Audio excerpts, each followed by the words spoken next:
तो यारो, हर नाम का एक मतलब होता है, लेकिन इस नाम की एक कहानी है, और कहानी भी ऐसी कि हमें मिली 3 चीजें। ऐसा कौन सा नाम है? स्कंद पुराण के अनुसार युगों पहले मुरा नाम का एक असुर था। उसे ब्रह्मा जी से वरदान मिला था, मुझे कोई भी देवता या शक्ति जागृत अवस्था में ना मार पाए। सारे असुरों में वरदान का अलग ही दिमाग चलता था। खैर, समय बीता और मुरासुर ने तीनों लोकों में हाहाकार मचा दिया।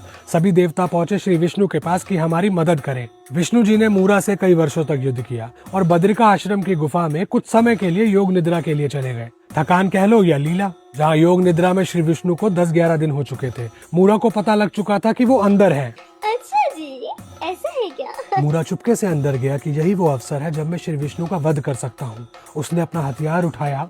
विष्णु जी योग निद्रा में ही थे। उनके शरीर से एक दिव्य प्रकाश निकला, pure conscious energy, divine feminine, Narayan की शुद्ध जागृत चेतना, जिसके पास कोई अस्त्र भी नहीं था, शस्त्र भी नहीं, बस एक हुंकार भर के मुरा का सर्वनाश।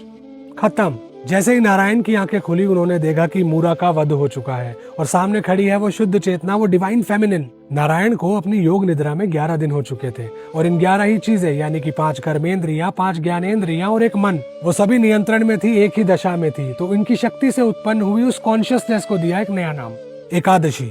एक दशा ही, और क्योंकि मुरा है नारायण का दुश्मन जिसका वध किया एकादशी ने, तो नारायण को भी मिला एक नया नाम, मुरारी।